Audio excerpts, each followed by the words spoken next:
Cyber Security Brunei akan sentiasa membawakan kepada base kita untuk pengetahuan berkaitan dengan teknologi. Apatah lagi untuk keselamatan bersama. Bukan hanya setakat keselamatan diri awak secara fizikal, namun juga secara data-data ataupun di dalam alam cyber ini. Jadi pastikan untuk base kita mengetahuinya lebih lanjut untuk hari ini berkaitan dengan perisian yang berbahaya ataupun dalam bahasa Inggerisnya bad software. Kita akan bersama dengan narasumber yang kita hadirkan, Jurulatih Kesedaran Keselamatan Siber, Dayang Siti Nur Izwana binti Ayub. Assalamualaikum. Waalaikumsalam warahmatullahi wabarakatuh. Baik, topik yang tadi bawakan pada pagi ini cukup menarik ya, untuk kita ni membuka mata, membuka hati dan pengetahuan berkenaan dengan perisian ataupun software yang boleh saja memberikan kemudaratan pada diri kita ni indah secara langsung. Dalam hal ini mungkin secara mukadimah ada sesuatu yang juga ingin terangkan berhubung topik yang dibawakan. Ya, okey. Pertama sekali, Assalamualaikum warahmatullahi wabarakatuh. Selamat pagi Tuan Muhammad. Tuan Muhammad dan Puan Sarina. Dan juga selamat pagi kepada penonton di Rampai Pagi pada hari ini. Pertama sekali, pihak Cyber Security Brunei ingin mengucapkan terima kasih atas undangan pada hari ini ya.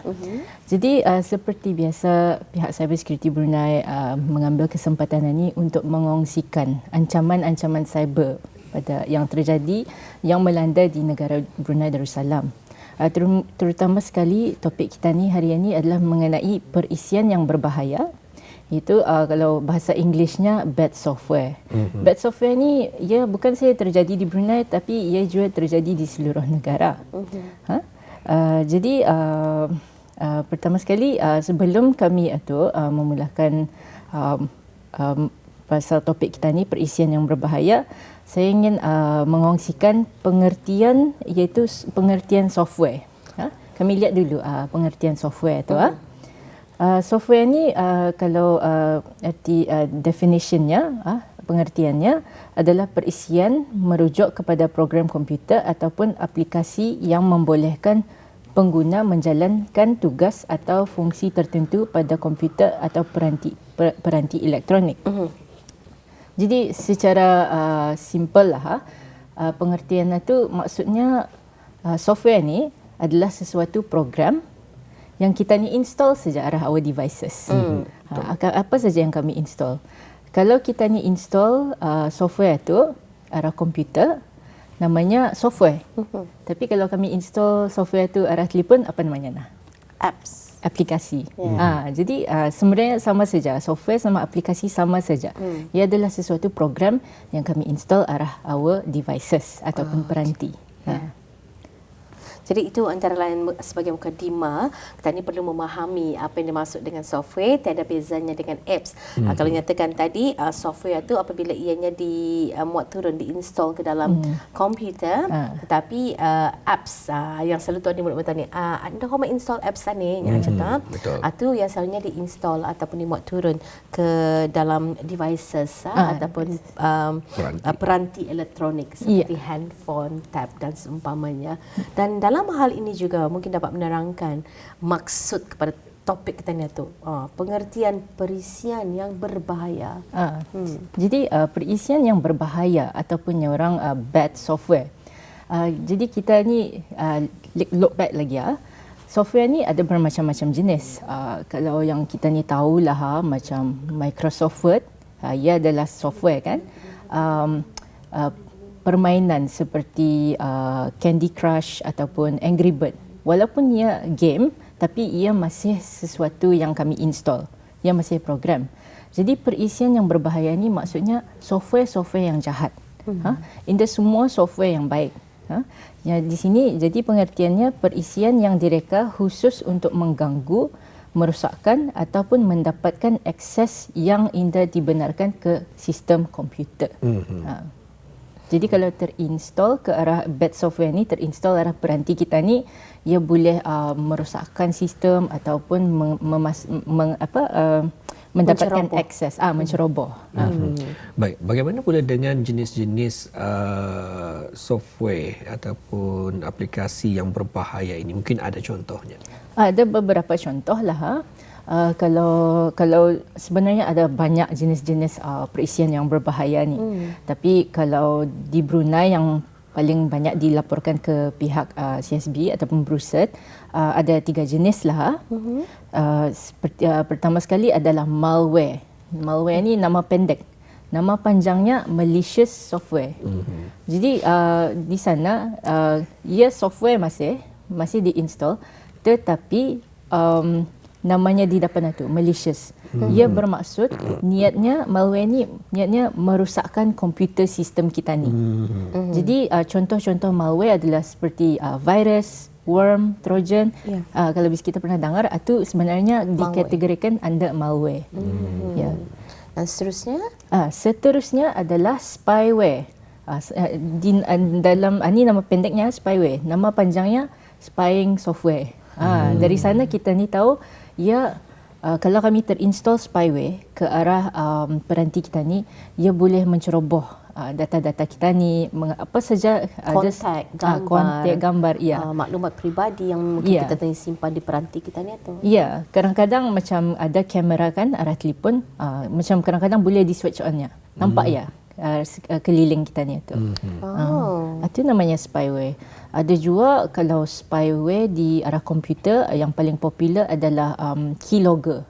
Di sana keylogger, apa saja kita ni type, sekiranya kami type ABC 123, keluar juga sampai juara hacker tu. Nampak kami type ABC 123. Jadi kita ni kita imagine lah kalau kita ni type login, username, password. Jadi hacker pun nampak apa yang kita ni type. Itu spyware. Dan satu lagi ransomware. Ransomware. Dari nama tu pun macam berijap je bunyi. Nama berijap. Ini yang paling jahat lah.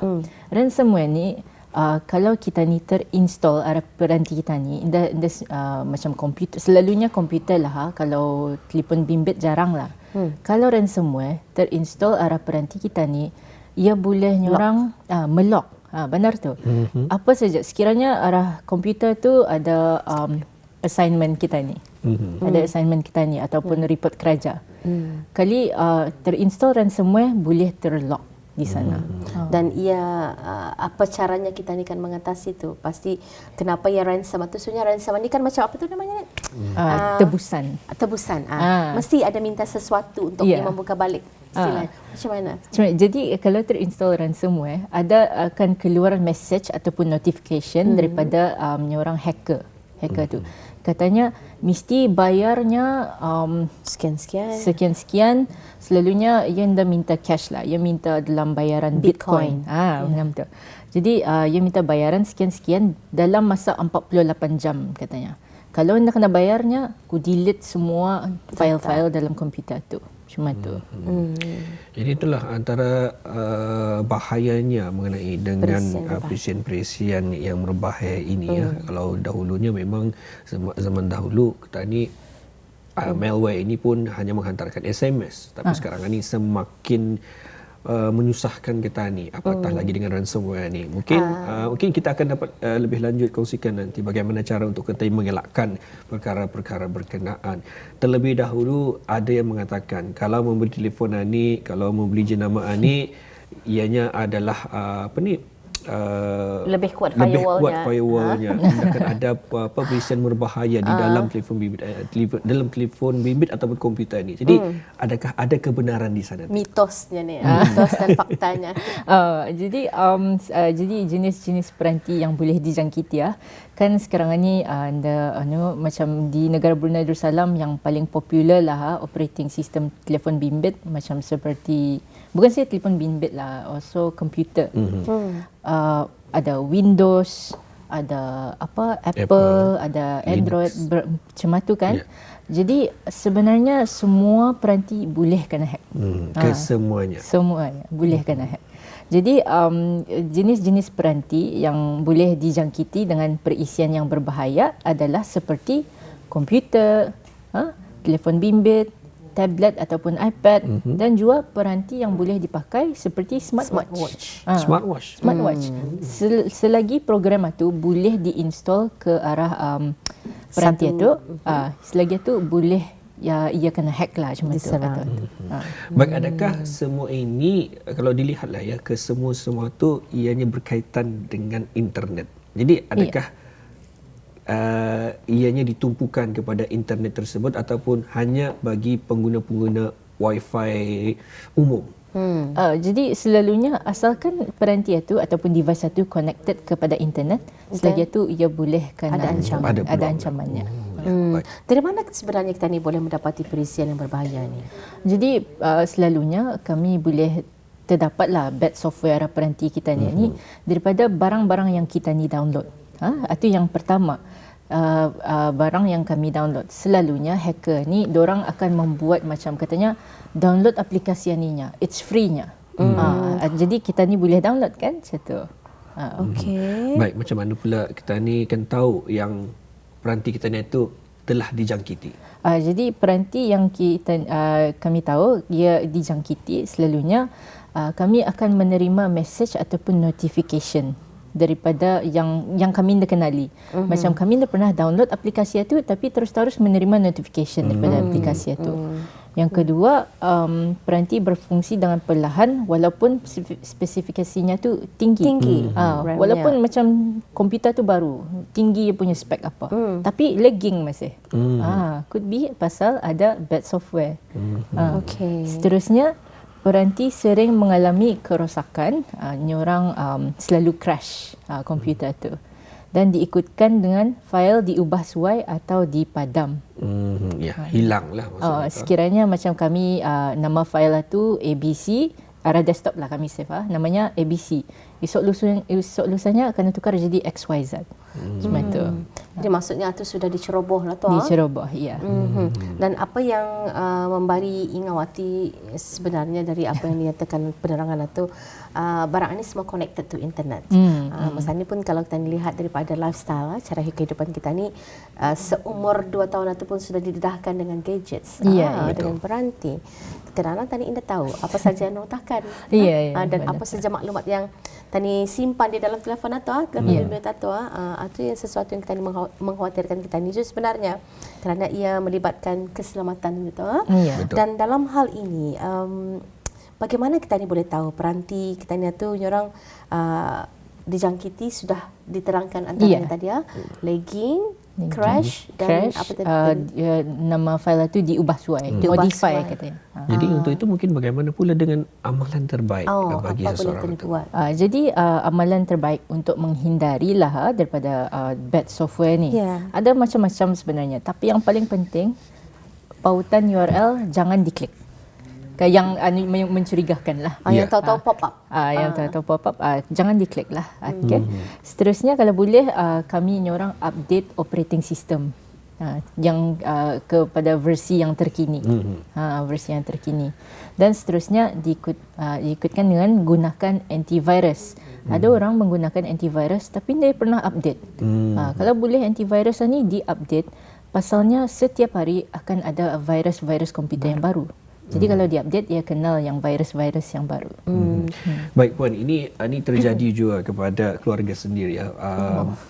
Mungkin dalam beberapa tahun yang lepas pada ketika ini, kalau zaman sekarang ini ataupun tahun-tahun ini mungkin kurang, tapi di 5 tahun lepas lah kalau tidak silap, ada yang membeli telefon bimbit ini secara daripada penjual sendiri ya, telefon bimbit di kedai-kedai penjual telah pun dimuatkan di dalam aplikasi dalam telefon bimbit berkenaan aplikasi-aplikasi sedemikian sudah awal dan baru saja memakai dalam masa sebulan 2 bulan makin bertambah aplikasi, semakin ada lagi notifikasi-notifikasi yang memang kadang-kadang dia dapat di-delete langsung ataupun dia dapat dibuang langsung. Jadi bagaimana cara untuk seseorang itu mengelakkan daripada perkara berkenaan? Mungkin dapat dilaporkankah kepada pihak-pihak berkenaan? Okay. Kalau daripada pengguna sendiri, kalau aplikasi itu dapat di-delete, kami boleh delete lah. Tapi sekiranya aplikasi itu yang jenis built-in, maksudnya. Memang di built-in dalam telefon bimbit. Kalau jenis cuma tu, jadi kalau boleh kita ni sarankan orang format dulu sebelum memakai. Format dulu.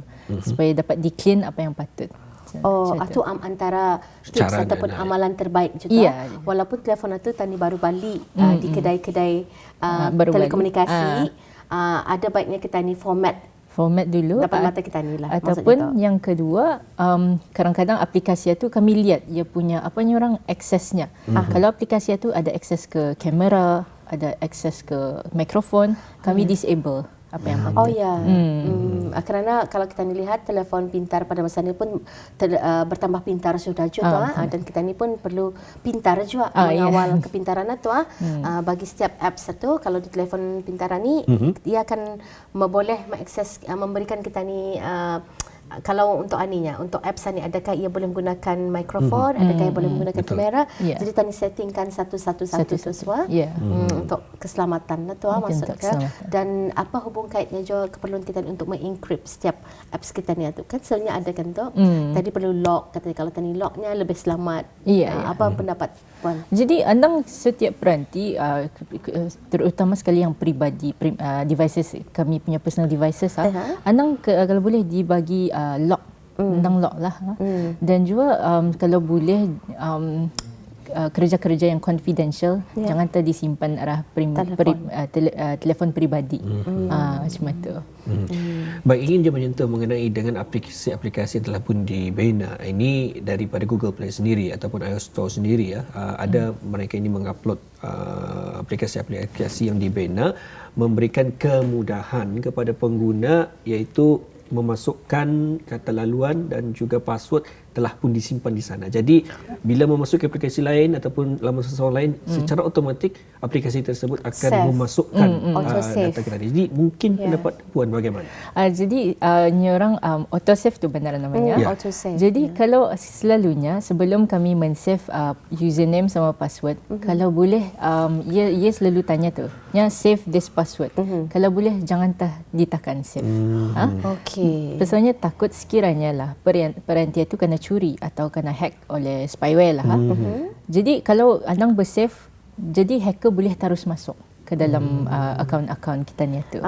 Jadi kalau boleh password ni kita ni ingatkan sendirilah. Kerana masa ni pun mudah je Banara, semua tu dapat tercapai melalui telefon pintar kita ni. Umpamanya untuk melogin sekian-sekian file kata laluan, itulah auto save. Tersimpan saja. Itulah macam satu perkara yang memudahkan tapi membahayakan kita juga. Kalau kita ni kalau kita ni lalai. Betul. Yang boleh membahayakan. Mungkin ada sesuatu yang ingin ditambah juga berkenaan dengan topik kita ni hari ini. Jadi untuk topik perisian yang berbahaya ni, yang paling penting adalah untuk kita ni menginstall antivirus. Itu yang paling penting sebenarnya. Walaupun di telefon bimbit. Telefon bimbit ada juga tu antivirusnya. Jadi kalau kan antivirus ni jangan download yang bercrack ini orang yang bukan original. Kalau boleh yang asli, dan kalau boleh yang yang paling penting adalah selalu kena update antivirus ni. Itu yang paling penting. Berbayar ataupun yang free, bagaimana? Kalau berbayar dia cuma ni. Kalau yang berbayar selalunya antivirus ni untuk setahun ini, itu yang menjadikan orang itu berat. Jadi cuma ni tu. Kalau kami memakai device satu atau peranti itu selalu yang orang kerap berinternet, selalu kami download kalau boleh pakai yang berbayar. Kalau berbayar ada extra features kan? Kalau peranti itu jarang ia selalu offline kan, jarang berinternet, pakai saja yang free. Tapi yang penting selalu berupdate juga dia punya antivirus. Kerana dinyatakan tadi ancaman-ancaman ataupun perisian yang berbahaya ni ia boleh di sebalik apps atau lagi macam spyware itu tadi kan. Macam mana tadi kan tahu antivirus yang memang benar-benar selamat atau pulang jo. Kadang-kadang masa ni teknik itu agak licik mungkin ada beberapa tips okey. Jadi antivirus ni sebelum kita ni bali ataupun sebelum kita ni download, sebagai pengguna kami bertanggungjawab untuk orang meresearch dulu pasal antivirus itu. Kadang-kadang kalau antivirus itu kena orang compromise, ada tu pasti ada news pasal antivirus tu. Oh ya. Jadi perlu mengetahui up to date lah mengenai dengan aplikasi antivirus ini ya. Baik. Itulah satu pengisian bersama ya untuk hari ini kepada habis kita mengenai dengan tajuk kita pada hari ini, segmen Cyber Security Brunei, perisian yang berbahaya. Dan difahamkan juga kita ada mempunyai satu paparan gambar yang telah pun disediakan daripada pihak Cyber Security Brunei sendiri. Jadi mungkin di kesempatan ini ya, sebelum kita menutup kita tirai ataupun segmen kita, mungkin dapat kita saksikan bersama. Mungkin dapat dijelaskan oleh Puan sendiri. Ya, mungkin dapat juga menerangkan orang ramai boleh melaporkan kejadian dengan bagaimana caranya. Jadi orang ramai boleh melaporkan ancaman-ancaman kejadian cyber, keselamatan cyber kepada pihak BRUSET, Brunei Computer Emergency Response Team. Ada 3 platform kita boleh melaporkan. Pertama sekali adalah email, iaitu reporting@bruset.org.bn, ataupun telefon hotline kami 245-8001, ataupun selalunya orang WhatsApp lah. WhatsApp 71707666. Jadi 3 platform ini adalah 24 jam. Mana tu ada yang akan bertanya di mananya lokasi CSB ni, boleh menghubungi talian yang tadi tu.